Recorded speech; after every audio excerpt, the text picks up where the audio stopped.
ഒരു പാത്രത്തിലേക്ക് 2 സവോള ചെറുതാക്കി അരിഞ്ഞത്, ഒരു 2 പച്ചമുളക് ചെറുതാക്കി അരിഞ്ഞത്, ഒരു ചെറിയ കഷ്ണം ഇഞ്ചി ചെറുതാക്കി അരിഞ്ഞത്, ഒരു 3 തണ്ട് കറിവേപ്പില ഒന്ന് ചെറുതാക്കി അരിഞ്ഞത്, ഒരു 1/2 ടീസ്പൂൺ കാശ്മീരി മുളക് പൊടി, 1/4 ടീസ്പൂൺ മഞ്ഞൾപ്പൊടി, 1/2 ടീസ്പൂൺ ചിക്കൻ മസാല, ഒരു ഫ്ലേവറിന് വേണ്ടിയിട്ടാണ്, താല്പര്യം ഉണ്ടെങ്കിൽ മാത്രം ചേർത്താൽ മതി, ഒരു 1/4 ടീസ്പൂൺ കായപ്പൊടി, ആവശ്യത്തിനുള്ള ഉപ്പ്. ഞാനിവിടെ 1 ടീസ്പൂൺ ഉപ്പാണ് ഇപ്പോൾ ചേർത്ത് കൊടുക്കുന്നത്. നമുക്ക് ലാസ്റ്റ് ഉപ്പ് കുറവാണെങ്കിൽ വീണ്ടും ചേർത്ത് കൊടുക്കാവുന്നതാണ്, കൂടി പോകണ്ട.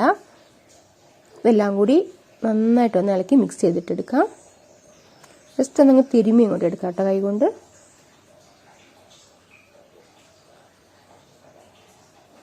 ഇനി ഇതിലേക്ക് 1 കപ്പ് മൈദപ്പൊടി, 1 കപ്പ് കടലമാവ്, 1 ടേബിൾ സ്പൂൺ വറുത്ത അരിപ്പൊടി, ഒരു 1/4 ടീസ്പൂൺ ബേക്കിംഗ് സോഡ,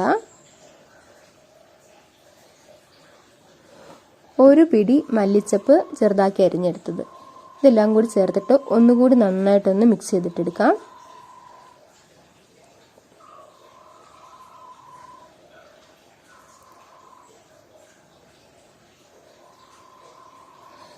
ഇനി ഇതിലേക്ക് സാധാ പച്ചവെള്ളം ഒഴിച്ചിട്ട് ഒന്ന് കുഴച്ചെടുക്കാം. ഇത്തിരി ലൂസായിരിക്കണം, എന്നാൽ ഭയങ്കരമായിട്ട് ദോശയുടെ മാവ് പോലെയൊന്നും ഒത്തിരി ലൂസായി പോകരുത്, ടൈറ്റും ആവരുത്.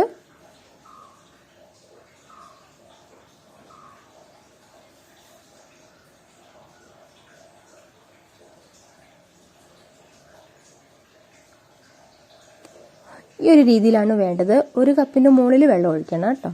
ഇതേപോലെ നമ്മൾ കൈ കൊണ്ട് ഇങ്ങനെ എടുത്തിടുമ്പോൾ ഇങ്ങനെ വീഴണം, ആ ഒരു രീതിയിലുള്ള മാവാണ് വേണ്ടത്. ഇനി നമുക്ക് എണ്ണ ചൂടാക്കിയിട്ട് ഇതേപോലെ കൈ കൊണ്ട് ഷേപ്പ് ഒന്നും നോക്കണ്ട, കുറച്ച് നുള്ളി അങ്ങോട്ട് ഇട്ട് കൊടുക്കാം. ഇനി തിരിച്ച് മറിച്ച് ഇട്ട് കൊടുക്കാം.